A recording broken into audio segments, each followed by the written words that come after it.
흘러서 7월 첫째 주일이 되었네요. 여러 가지 어려움들도 있었고 또 마음들 가운데 여러 생각들도 있었을 것입니다. 두려움도 있었을 거고 어떻게 되어질까, 앞으로 어떤 일이 있을까 이런 생각도 있었겠지만 그럼에도 불구하고 주님을 바라보면서 여러분들이 6개월을 또 감당해 오셨고 또 앞으로도 주님 앞에 우리 찬양 가사처럼 이렇게 하나님께 맡겨드리고 하나님께서 열어가시고 일하시는 것을 보게 되시기를 주님의 이름으로 축복합니다. 우리 피택자들하고 훈련하는 교재가 예수님의 사람이라는 책으로 같이 훈련하고 있는데 거기에 이런 이야기가 나와요. 그 사모님이 암이 걸리셨어요. 근데 목사님은 부흥 집회를 가고 이 사모님은 혼자서 병원에서 암 선고를 받은 거죠. 그래가지고 이거 참 처음, 저는 아직 그런 소리를 못 들어봤지만 그런 소리를 들었을 때 그 마음이 힘드셨던 것 같아요. 그래서 로비에 앉아서 남편한테 전화한 거죠. 나 암이래. 그거 어떡하겠어요? 남편이 집회하다 달려올 거예요. 어떻게 할 거예요? 그래, 자기가 겨우 자기 몸을 추스르고 마음을 추스르고 이제 버스를 타고 자기 동네로 돌아왔는데 돌아가면서 이렇게 가만 생각해 보니까 이런 마음이 들더래요. 내가 오늘 이렇게 가서 이제 집에 가고 이제 병원에 가게 되면 이분들을 한 번도 못 볼 수도 있겠구나 그런 생각이 들어서 그 안산역 앞에서 그 노점상을 하는 분을 신방하기로 마음이 들더래요. 그래서 이게 한번 잠타면 못 볼 수도 있으니까 이제 신방하려고 마음 먹고 그 길을 찾아갔다는 거예요. 그랬더니 그분들이 너무너무 좋아하고 자기는 다 암이 걸린지도 이제 모르는 거죠. 말을 안 했으니까. 그게 너무너무 좋아하고 그러더라는 거예요. 그래 또 이렇게 오면서 집에까지 택시를 타고 오는데 택시를 타고 오면서 또 이 택시 기사가 이제 보면 언제 볼지 모르잖아요. 그래서 이분을 전도해야 되겠다. 그래서 이렇게 전도를 했다는 거예요. 근데 택시 기사가 전도를 잘 받아들이겠습니까? 신통찮게 여기는 거죠. 그런데 이야기했다는 거예요. 내가 사실 오늘 의사한테 암 진단을 받았습니다. 이렇게 이야기하니까 이 택시 기사가 그냥 들을 수 없잖아요. 암 걸린 분이 하는 얘기구나. 이래서 자세히 듣더라는 거예요. 그래서 복음을 전하고 이렇게 왔더니 마음이 새 힘이 나더라. 물론 그분은 암 수술을 하시고 지금도 또 살아계시긴 한데요. 어쨌든 그 낙심했던 마음, 주저앉았던 마음이 새롭게 일어나더라. 그런 이야기를 읽어보았습니다. 우리가 성도가 살아가면서 성도가 당하는 어려움들이 다 있습니다. 어떤 분은 예수 믿으면 모든 게 다 해결되고 만사형통일 줄 아는데 예수님을 믿는 것은 이 도깨비 방망이를 의지하는 게 아니에요. 예수님을 믿는 것은 그 이상이죠. 모든 것이 저절로 해결되거나 풀어지지 않습니다. 그렇지만 예수 믿는 사람은 할 수 있는 게 하나 있는데 그건 뭐냐면 그 문제를 가지고 하나님 앞에 나아갈 수 있다는 것입니다. 그리스도인들에게 문제는 문제가 아니라 문제를 하나님 앞에 가지고 나가지 않는 문제가 제일 큰 문제예요. 그 문제를 하나님 앞에 가지고 나가면 도우시는 하나님의 손길이 있는 거예요. 도우시는 하나님의 은혜가 있습니다. 여러분들의 삶의 현장에서 앞으로 어떤 일이 일어날지 몰라요. 우리 대한민국이 앞으로 어떻게 될지 잘 몰라요. 세계가 어떻게 될지 어떻게 압니까? 세계에 코로나 생길지 1년 전에 아신 분이 누가 있습니까? 아무도 없어요. 그죠? 내가 오늘 이렇게 앉아 있을지 여기에 없을지 아무도 몰랐어요.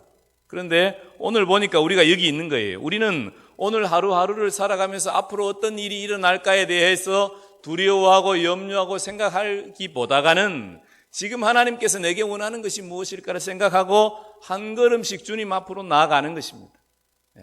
여러분이 할 수 있는 거 다른 거 없어요. 그냥 한 걸음씩 하나님 앞으로 나아가는 거예요. 그러면 그 다음의 것들은 하나님께서 책임지십니다. 하나님이 누구십니까? 하나님이 아버지시죠.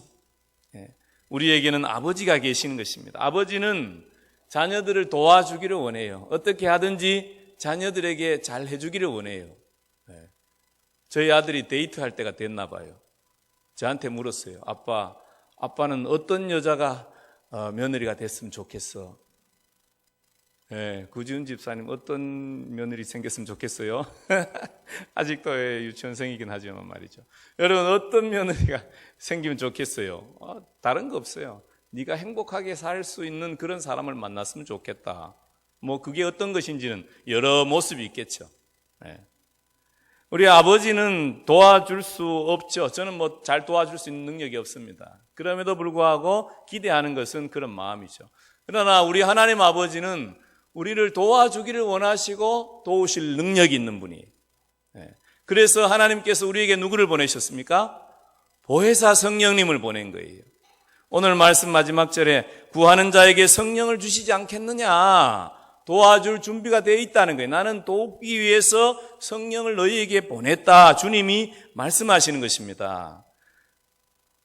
우리가 하나님께서 우리를 도울 수 있도록 하는 것이 뭐냐? 기도하는 거예요. 오늘 제자들이 주님 앞에 와서 우리도 기도하는 걸 가르쳐 주십시오. 그렇게 말씀하셨습니다. 그러니까 주님이 기도를 가르쳐 주시는 것이 오늘 그 내용이죠. 우리는 늘 주님께서 가르쳐 주신 기도문을 이렇게 수요일마다 암송하는데 여러분 개인적으로 다 암송하고 있을 줄 압니다. 그것은 어떤 주문이 아니에요. 그 기도 가운데 하나님의 마음이 있는 거예요. 첫 번째로 오늘 이 말씀을 보면서 생각하게 되는 것은 예수님께서 기도를 가르치실 때에 너희들은 아버지여 이렇게 기도하라 그랬어요. 아버지여 이렇게 불러라. 예수님이 십자가에 죽으셨는데 예수님이 십자가에 죽은 그 중요한 이유가 뭐냐면 신성모독이에요. 신성모독. 예수님이 뭐라고 말씀하셨냐면 안식일에 나도 일한다. 왜? 아버지가 일하니 나도 일한다. 그러니까 이 유대인들이 열받았어요. 뭐? 안식일을 얼마나 거룩하게 지켜야 되는데 너가 하나님의 이름을 빌려서 안식일을 이렇게 모독해? 그리고 뭐 너 아버지야? 이렇게 된 거예요. 여러분 당시에 그 선생님들 랍비들은 제자들에게 기도문을 가르치고 기도할 수 있도록 도와줬죠. 그 가운데 예수님이 가르친 거예요. 예수님도 그래서 이렇게 가르쳐 달라고 제자들이 말하는 거잖아요. 요한도 가르쳤는데 우리도 가르쳐 주십시오. 이렇게 하는 거잖아요. 그 기도 가르침 가운데 가장 충격적이었던 내용이 무엇일까 생각해 보면 하나님을 아버지라 부르라고 한 것입니다. 우리에게는 익숙한 거죠. 뭐 누구나 다 신앙 안에 있는 사람은 아버지라고 부르니까 우리에게는 익숙한 거예요. 그러나 유대인들에게는 아주 청천벽력과 같은 말이 하나님을 아버지라고 불러. 지금도 길 가는 사람들 보고 하나님을 아버지라고 해보십시오. 그게 쉽게 불러지는 말이 아니에요. 그러나 믿음 안에서 예수를 주로 영접한 사람은 누구든지 하나님을 아버지라 부르는 거죠. 이 아버지는 뭘 이야기하는 것입니까? 우리와의 관계를 표현하는 거예요. 기도에 있어서 제일 중요한 건 뭐냐? 얼마나 열심히 기도했느냐? 얼마나 오래 기도했느냐? 뭐 예물을 드리며 기도했느냐? 뭐 어떤 분은 1000번째 예물 이런 걸 드리면서 기도하고 그러죠. 그런 것보다 더 중요한 게 있어요. 그게 뭐냐면 하나님을 누구로 생각하면서 기도하느냐예요. 하나님과 너와 무슨 관계냐라는 것을 알고 기도하는 거예요. 그것을 얼마나 마음으로 받아들이고 느끼고 경험하면서 기도하느냐라는 것이 참으로 중요한 것입니다. 관계가 중요한 거 우리 한국 사람 잘 알죠. 여러분 공항에 갔습니다. 비행기 뭐 탑니까? 예를 들어서 대한항공 탄다고 칩시다. 대한항공 지사장이나 뭐 사장님 친구라고 쳐요. 그러면 그거 갔는데 누구를 만났어? 길 가다가 비행기 타러 왔는데 지사장을 만나서 니 어디 가냐? 나 어디 여행 가려고 왔어. 뭐 타는데? 내 대한항공 우리 비행기 타네. 고맙다 야. 그러면서 딱 조회를 해보겠죠. 직원하고 와서 어떻게 해요? 너 돈이 없어서 좀 3등석을 끊었네. 내가 1등석으로 올려줄게. 왜? 어차피 1등석이 여러분 누가 안 사면 비어서 가거든요. 그래 친구를 만났으면 어떻게 하는 거예요? 그냥 1등석으로 바꿔줘요. 바꿔달라 그럽니까? 돈을 더 냅니까? 그럴 필요 없어요. 뭐가 때문에 그런 거예요? 관계 때문에 관계. 하나님과 우리가 어떤 관계에 있느냐가 중요해요. 여러분 교회를 다니면 하나님이 다 아버지가 되는 것입니까? 입으로 하나님을 아버지라 하면 아버지가 되는 것입니까? 마음이 하나님을 향하여 어떤 태도를 가지고 있는가 자기 자신을 잘 분별하십시오. 내가 참으로 아버지를 신뢰하고 있는가, 아버지를 아버지로 존중하고 있는가, 아버지를 믿고 있는가. 여러분 아버지를 한번 생각해 보십시오. 여러분의 아버지는 어떤 분이셨습니까? 여러분에게 무엇을 주셨으며 어떻게 도와주셨으며 어떤 마음이셨습니까? 뭐 아버지는 잘 기억이 안 난다고 칩시다. 그러면 여러분은 어떤 아버지가 되고 싶습니까? 자녀들을 어떻게 해주고 싶습니까? 뭐 어머니도 마찬가지겠죠. 여러분은 자녀들에게 무엇을 어떻게 해주고 싶습니까? 그 마음에 여러분들이 정말 멋있는 아버지는 이런 거야, 이렇게 하실 거야, 이렇게 생각하는 것에 100배 정도 완벽한 존재가 하나님 아버지십니다. 그렇게 믿으십니까? 네, 그렇게 믿으십시오. 이왕 믿는 거 하나님을 제대로 믿어야지. 하나님은 아버지로서 준비가 되어져 있는 분이에요. 그래, 여러분 중에 어떤 분은 그런 생각을 하실 거예요. 아니, 그런 분이 왜 구하라, 찾으라, 문을 두드리라 이렇게 하고 막 이렇게 열심히 찾으라고 그래요. 아버지면 이미 준비가 다 돼 있다면서요. 이 말씀을 묵상하니까 그런 마음이 들지요. 이 말씀을 살펴보면 그런 마음이 들어요. 아니, 아버지가 좋은 아버지고 줄 준비가 되어져 있으면 뭐 달라고 하지 않아도 딱딱딱 챙겨줘야지. 왜 아버지가 찾으라, 구하라, 두드리라 이렇게 하실까? 여러분, 이거는 찾으라, 구하라, 두드리라는 건 가만히 있으라는 게 아니라 열심히 하라는 거죠. 뭐 구해라 그러면 주실까 이렇게 끝내지 않고 두드리라 뭐 3번 강조하는 거예요. 같은 내용이잖아요. 찾으라, 구하라, 두드리라. 똑같은 말을 심심하니까 바꾸어서 하는 3가지 말이지만 같은 내용으로 분명히 찾아라는 걸 말씀하시는 거죠. 왜 아버지가 주실 준비가 되었으면 그냥 주시면 되지 왜 이렇게 말씀하시는 것입니까? 그 이유가 무엇인 것입니까? 그것은 준비가 안 되어져 있어서 그렇죠. 자녀들이 준비가 안 돼, 받을 마음의 준비가 안 되어져 있어요. 하나님을 아버지로 알지 못하는 자리에 있을 때에 아버지가 아무리 좋은 생각을 가지고 있어도 아무 소용이 없어요. 그걸 아십니까? 여러분 잘 아는 탕자 이야기 아시잖아요. 예. 어느 날 아버지한테 아들이 뭐라 그랬어요? 다 주세요. 그래서 자기 몫을 가지고 갔습니다. 그래서 가서 결론이 어떻게 되었습니까? 거지가 되었습니다. 거지가 되어서 돼지하고 서로 많이 먹겠다고 싸우죠. 어떤 돼지가 이깁니까? 사람 돼지가 이겼을 가능성이 많죠. 그러면서도 뭐 하는 거예요? 아버지 집에 못 가요. 아버지는 뭐 하고 계신데? 아버지는 기다리고 계시잖아요. 아버지는 이미 준비가 다 돼 있어요. 아들 새 옷 입힐 준비가 돼 있고 잔치할 준비가 마음의 준비가 다 돼 있고 문 앞에서 기다려요. 그래도 아들은 못 와요. 언제까지 못 오는 것입니까? 차라리 아버지 집에 가서 내가 아버지한테 하인이라도 살아야 되겠다. 그런 마음 가지고 아버지께로 마음을 돌이키고 발걸음을 아버지를 향해서 한 걸음 두 걸음 옮기기 전까지 그 아버지는 계셔도 자기에게는 그림의 떡이 아무 유익이 없습니다. 아무 유익이 없어요.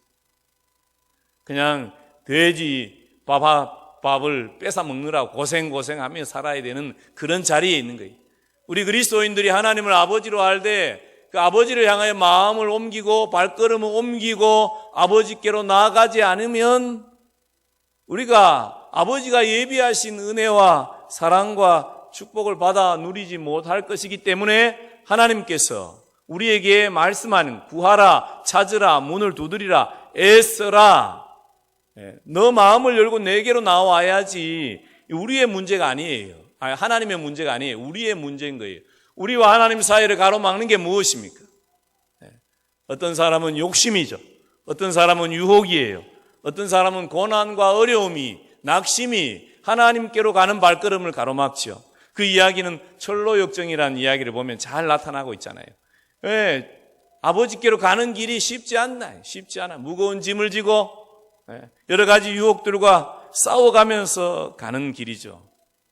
여러분 언제까지 아버지 집을 찾아가는 나그네로서 살겠습니까? 이미 하나님께서 우리에게 성령을 주셨어요. 주신 하나님의 은혜를 덧입어 사시기를 축복합니다.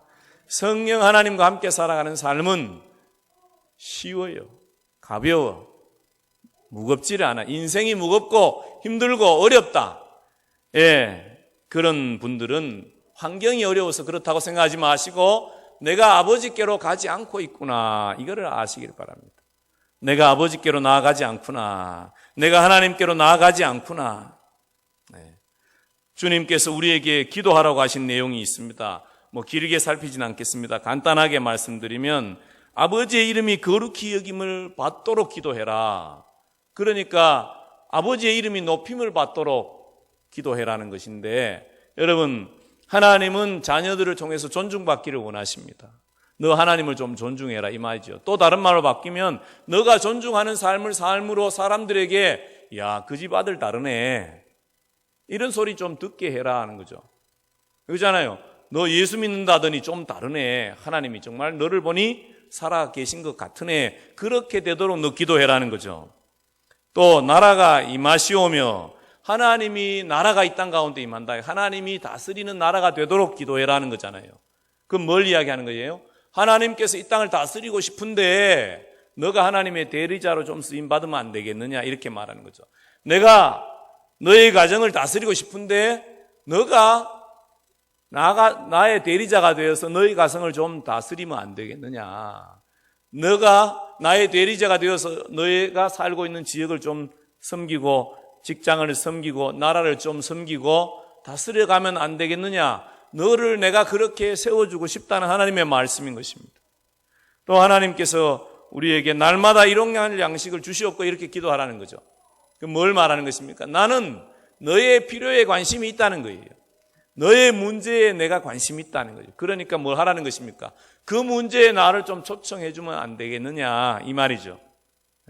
너 힘으로 애쓰고 힘들게 그렇게 고난당하며 살겠니? 언제까지 그렇게 살겠니? 나를 좀 너의 문제에 좀 초대해 주면 안 되겠니? 내가 좀 도와줄게. 이렇게 말씀하시는 것이 일용할 양식을 주시옵고 기도하라는 것입니다. 또 뭐예요? 용서하오니 용서해 주십시오, 이렇게 기도하라는 거잖아요. 하나님이 이미 우리를 용서해 주셨습니다. 그럼에도 불구하고 우리가 용서하지 않으면 하나님의 용서를 누리지 못하는 증거인 거죠. 하나님의 용서를 받은 사람은 내가 용서 못할 사람이 없다는 걸 알아요. 나 같은 죄인도 하나님이 용납해주고 용서해 주셨는데 저 사람도 하나님이 용납해주고 용서해 주신다, 알게 되죠. 그러니까 어떻게 돼요? 나도 저 사람을 용납해줘야지, 용서해줘야지, 이게 되어지는 거죠. 그런 용서받은 자로서의 삶을 사모하라는 것이죠. 마지막으로 시험에 들지 않게 기도하라는 거죠. 시험에 들게 하지 마시옵고 하나님께서 유혹에 빠지지 말라, 이렇게 기도하시죠. 저는 이렇게 주님이 기도하라고 가르치시는 주님은 이렇게 살아, 이렇게 살도록 애써, 이렇게 말씀하시는 것이 아니라 나는 너를 그렇게 도와주고 싶어, 이 말씀이라고 믿습니다. 우리가 그렇게 살 수 있도록 하나님은 돕기를 원하시는 것입니다. 여러분, 하나님이 우리를 돕기 위해서 누구를 보내셨습니까? 보혜사 성령님을 보내셨어요. 예수님께서 내가 가는 게 너희들에게 도움이 된다. 왜? 보혜사를 보냈으니까. 보혜사를 보낼 수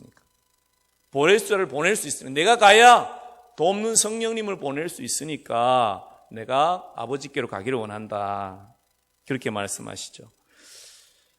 여러분, 오늘 말씀 마지막 절에 예수님이 어떻게 그런 말씀을 하십니까? 사람이 아버지가 생선을 달라는데 뱀을 줄 것이며 알을 달라고 하는데 정갈을 줄 거냐, 그런 말씀을 하죠. 우리는 뱀하고 생선하고 같이 있는 걸 상상할 수 없지만 이 갈릴리 호숫가에서 물고기를 잡는 사람들에게는 그런 일들이 종종 일어난다고 해요. 물뱀하고 이게 그물을 쳐서 잡아내면 물뱀하고 고기하고 같이 들어있는 거예요. 뱀도 여기 보면 물뱀 미꾸라지보다 좀 큰 장어하고 좀 비슷하게 생겼잖아요. 아버지가 아무리 정신이 없기로 장어하고 물뱀 구별 못하고 애들한테 물고기 좀 달라고 한다고 장어를 주겠느냐, 뱀을 주겠느냐는 거예요. 우리는 정갈을 잘 못 보죠. 그런데 이 정갈이 사막에서 있을 때 공처럼 이렇게 뭉쳐가 있는 경우가 있나 봐요. 이거 조그마한 알처럼 보이는 거죠.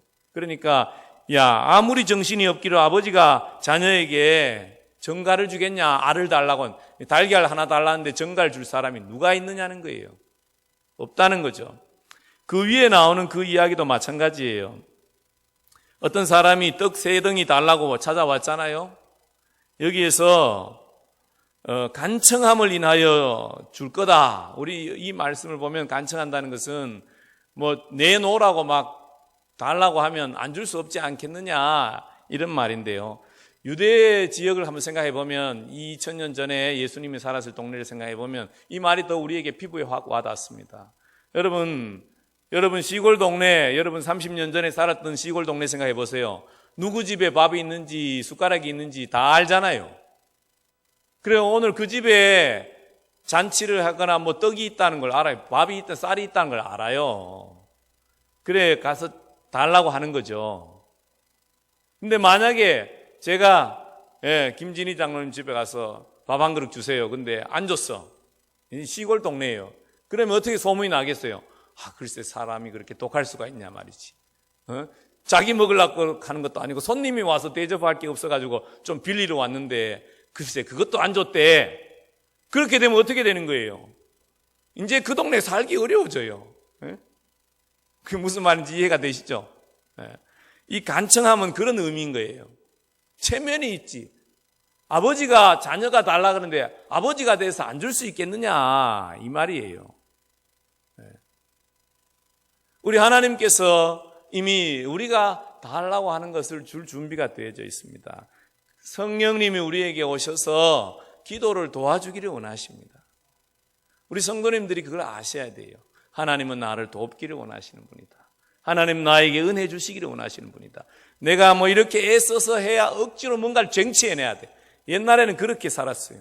신앙생활도 그렇게 했어요. 막 복을 달라고 해야 되고 막 소나무 뿌리를 뽑아야 성령님이 임하시고 그렇게 알았어요. 그게 아니었어요.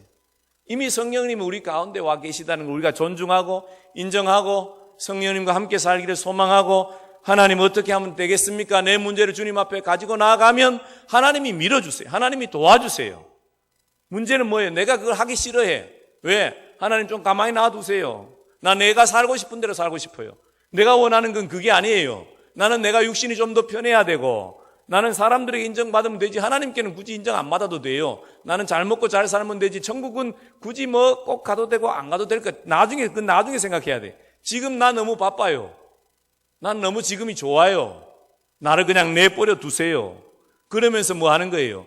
하나님을 찾지를 안 해요. 초청을 하지 않아요. 그러니까 하나님이 우리를 돕고 싶어도 도와주지를 못하는 거죠. 사랑하는 성도 여러분, 하나님은 우리에게 좋은 아버지이신 줄 믿습니다. 너희 하늘 아버지께서, 우리 좋은 아버지께서는 여러분을 도와주시기를 원하시고 계시고 이미 와 계십니다. 여러분의 문제보다 훨씬 더 큰 능력을 가지고 계십니다. 여러분들이 지금 제일 힘들어하고 고민하고 있는 문제, 걱정하고 있는 문제, 아버지에게는 별 문제 아닙니다. 별 문제 아니에요. 아버지 하나님은 그 이상의 하나님이십니다. 이미 주시려고 준비가 되어져 있습니다. 우리가 주님을 찾는 자리에 나아가면 성령께서 도와주십니다. 기도도 내가 너무 열심히 할 것도 없어요. 아버지 성령님을 좀 보내주세요. 나 좀 기도할 수 있게 도와주세요. 성령님 내게 와서 이끌어주세요 하고 가만히 기다리면 됩니다. 뭐라고 열심히 안 해도 됩니다. 성령님, 그래 감동 주시는 대로 하나님 이런 일이 있으면 좋겠어요. 하나님 사랑합니다 고백하고 하나님 나도 하나님의 마음 닮아서 사랑할 수 있게 도와주세요. 그러면 성령께서 우리를 도와주세요. 아주 딱 맞게 맞춤 서비스를 해주십니다. 제가 특별한 형제란 영화를 잠깐 본 적이 있는데 거기 보니 그런 얘기가 나와요. 특별한 형제가 무슨 사이냐 하니까 한 아이는 정신지체예요. 그러니까 나이가 5살 나이예요. 한 사람은 머리만 살아있어. 온 마비를 머리부터 목부터 아무것도 못해. 말만 할 수 있어요. 근데 머리는 아주 똑똑한 친구예요. 이 두 사람이 고아원에서 만났어요. 형제로 서로 도와줄 수밖에 없잖아요. 한 애는 머리가 모자라고 한 애는 몸이 안 되니까 원장님이 두 사람을 이렇게 형제로 한 방에 있게 하고 서로 도와줘. 양치질도 막 같이 하게 하고 막 이렇게 살게 했어요. 근데 어느 날 몸이 안 좋은 정신지체 아이 엄마가 이제 봤어요. 자기 아이를 찾게 됐어요. 그래서 아이를 데려가요. 왜냐? 이 아이가 이 몸이 지체인 사람을 도와주는 모습이 너무 엄마 보기는 안타까운 거죠. 종처럼 사는 것처럼 보여주고, 또 뭔가 아이를 잃어버린 마음이 있으니까 사랑해주고 싶고, 그래서 아이를 데리고 갑니다. 그때부터 두 사람에게는 불행이 시작되죠.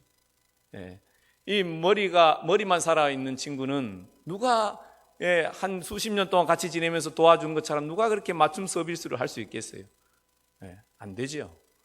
또 이 정신지체인 친구는 5살 어린이가 가서 뭘 하겠어요? 그러니까 엄마가 하는 그 식당에 불을 지르고 싶어 지른 게 아니니까 불이 나게 하고 그릇 씻으면 다 뒤집어 엎고, 그러니까 가만한데 그냥 바보가 된 거야. 지금까지는 형을 돌보면서 보람있고 가치 있는 삶을 살았는데 아무것도 못하는 아이가 된 거예요. 저는 이것을 보면서 우리 그리스도인이 성령 하나님과 연합하여 사는 모습은 이런 것일 것이다, 그런 마음이 들어요.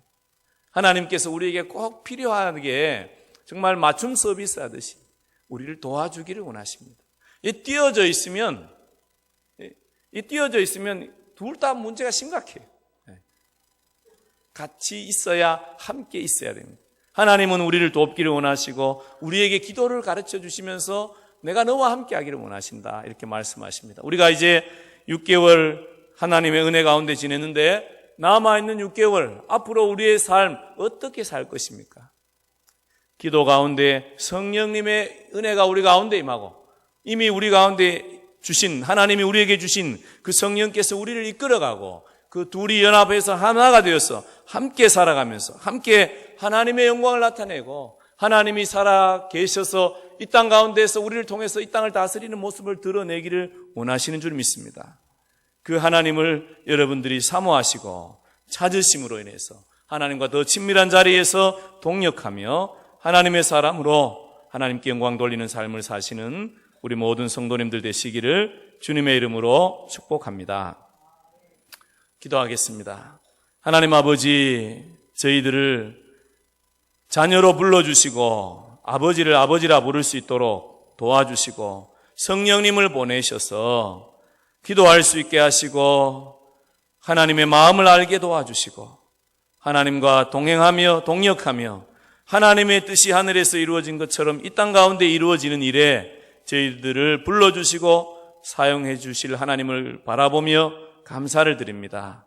주님, 저희들 혼자 있어서 하나님과 상관없는 자 되어서 절망하고 힘들어하고 어려워하며 낙심하여 사는 것이 아니라 주님과 연합하여 동행하여서 성령 하나님께서 우리를 이끄시는 바대로 살아서 하나님의 영광을 나타내는 그 아름다운 삶을 살아가는 우리 모든 하나님의 사람들 될 수 있도록 은혜 베풀어 주시옵소서. 예수님 이름으로 기도합니다. 아멘. 우리 찬송가 298장 1절 하시면서 성찬식 준비하겠습니다.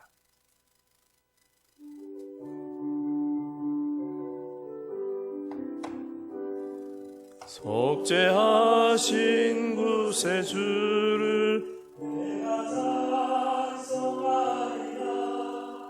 내게 자유 주시며 주가 원한다니네. 그 신사랑 찬양하리. 나의 죄 사려고 십자가에 주님 따라 나의 주 찬양하리. 하나님의 말씀 요한복음 6장 53절부터 57절에 있는 말씀을 제가 읽겠습니다. 예수께서 이르시되 내가 진실로 진실로 너희에게 이르노니 인자의 살을 먹지 아니하고 인자의 피를 마시지 아니하면 너희 속에 생명이 없느니라. 내 살을 먹고 내 피를 마시는 자는 영생을 가졌고 마지막 날에 내가 그를 다시 살리리니 내 살은 참된 양식이요 내 피는 참된 음료로다. 내 살을 먹고 내 피를 마시는 자는 내 안에 거하고 나도 그의 안에 거하나니 살아계신 아버지께서 나를 보내심에 내가 아버지께로 말미암아 사는 것 같이 나를 먹는 그 사람도 나로 말미암아 살리라. 아멘. 여러분, 제일 처음 성찬식에 참여했던 제자들이 예수님으로부터 내 살을 먹으라, 내 피를 마시라 하면서 예수님이 떡을 떼어주고 포도주를 줄 때 어떤 마음이 들었겠습니까? 상당히 당황스러웠을 것입니다. 이 떡을 주면서 뭐 살을 먹으라고 하지? 이런 생각이 들었을 것입니다.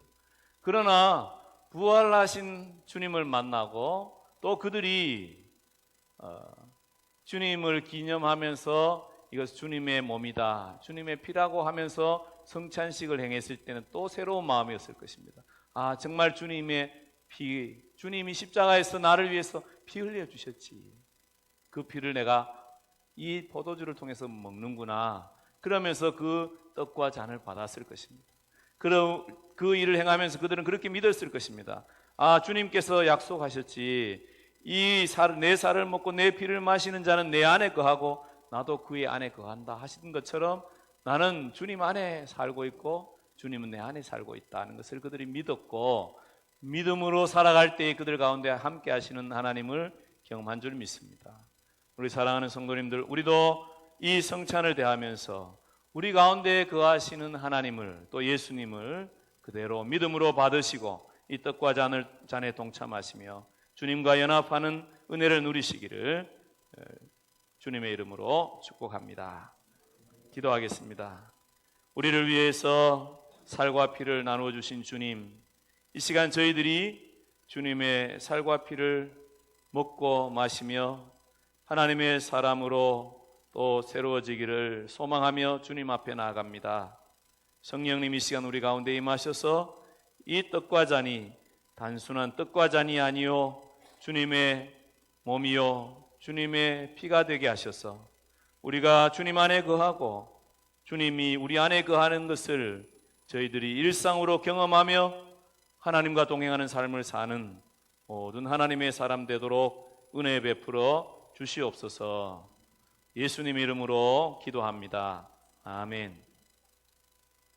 주님께서 잡히시던 밤이었습니다. 주님께서 떡을 들어 축사하셨습니다. 이것은 너희를 위하여 상하고 찢긴 내 몸이다. 받으라, 먹으라. 우리 주님 말씀하셨습니다. 이 시간 우리 주님의 말씀에 따라 주님의 몸에 동참하겠습니다.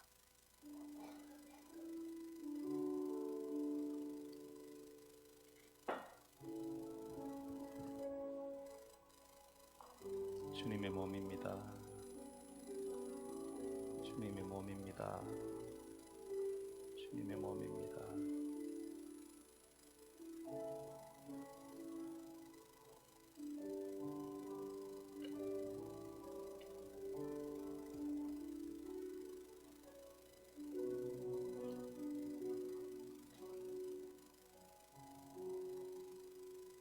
세례 받으신 분은 다 동참해 주시고 2층에 계신 분들은 1층으로 내려오셔서 동참해 주시면 좋겠습니다.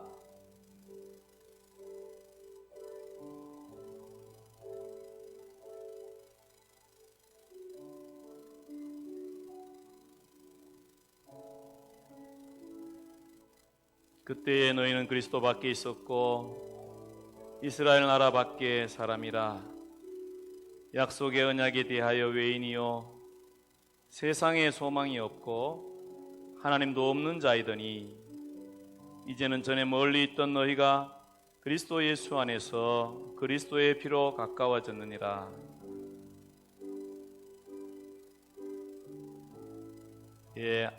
세례 받으셨는데 떡에 동참하지 못하신 분 계시면 손을 들어 표해 주시기 바랍니다.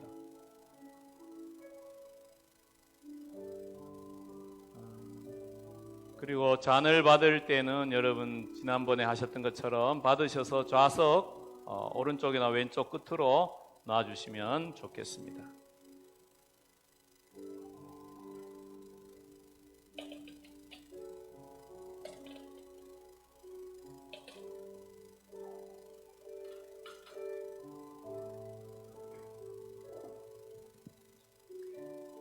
식후에 주님께서 또 잔을 들어 축사하셨습니다. 이것은 너희를 위하여 흘린 나의 피다.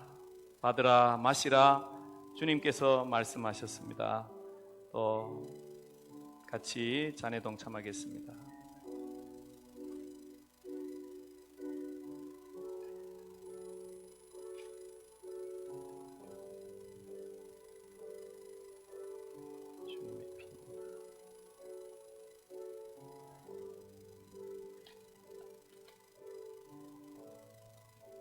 주님의 피입니다.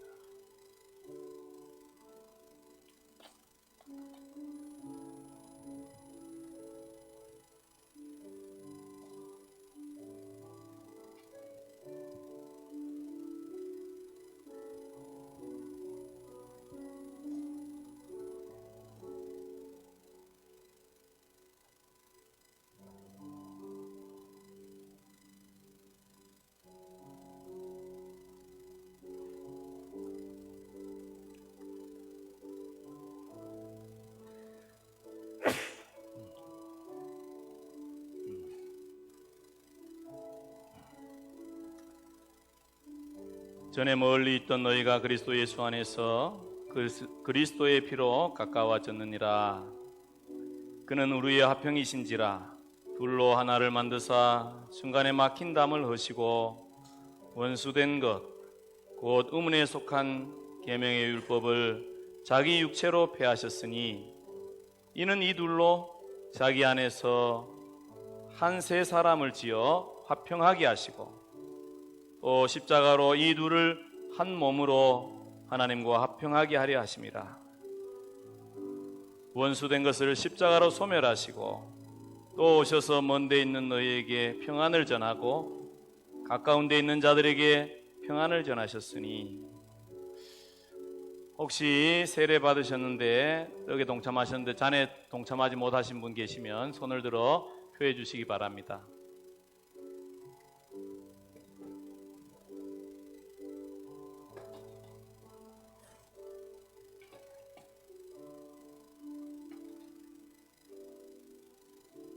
예, 여러분 잔을 다 좌석 제일 끝쪽으로 모아주시면 좋겠습니다. 기도하겠습니다. 하나님 아버지, 맥주 감사절을 하나님 앞에 감사함으로 나와 6개월 동안 함께 하신 하나님의 은혜를 기억하며 감사하며 또 6개월 새로 7월 달 되어서 시작하며 하나님께서 은혜 주실 것을 믿음으로 기대하며 이 성찬에 동참합니다. 주님, 저희들이 원하는 대로 저희들이 가진 힘으로 애쓰고 힘쓰는 삶을 내려놓고 예수님을 나의 주 나의 하나님으로 모시고 주님과 동행하며 성령 하나님이 이끄시는 힘으로 주님이 주시는 지혜로 주님이 주시는 열정으로 하나님께서 오늘 나에게 맡기신 사명을 감당하며 하루하루 살기로 작정합니다. 우리 가운데 거하시는 주님, 주님께서 우리에게 힘이 되시고 능력이 되시고 우리를 이끌어 가지셔서 주님의 영광을 나타내게 하시고 하나님을 기쁘시게 하고 이 땅에 복이 되는 삶으로 승리하도록 은혜 베풀어 주시옵소서. 예수님 이름으로 기도합니다. 아멘. 우리 찬송가 298장 3절 찬양하겠습니다.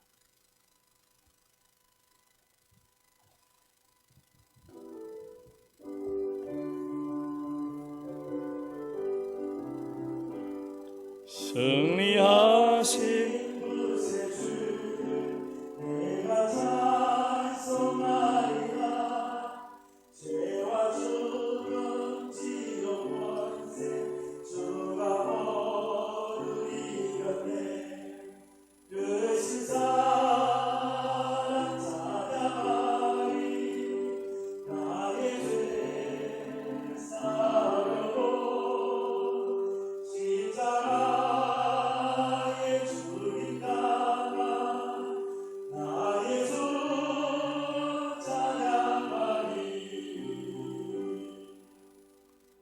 기도하겠습니다. 하나님 아버지 감사합니다. 저희들도 하나님께서 함께 하셔서 6개월 동안 함께 해주시고 또 하나님 앞에 감사함으로 예배 드리며 나아갈 수 있도록 은혜 베푸시니 감사합니다. 한 주간 지켜주심에 감사하며 주일 감사로 또 한 달 동안 일할 수 있게 도우심에 감사하며 11조로 교회를 위해서 건축과 선교와 장학 헌금으로 성미로 또 감사하는 마음을 담아서 하나님 아버지 은혜 주셔서 지금까지 지켜주셔서 하나님 함께 해주셔서 감사합니다. 감사하는 마음으로 감사의 물과 맥주 감사의 물을 하나님 앞에 드립니다. 아버지, 사랑하는 교우들의 이 중심을 하나님 받아주시옵소서.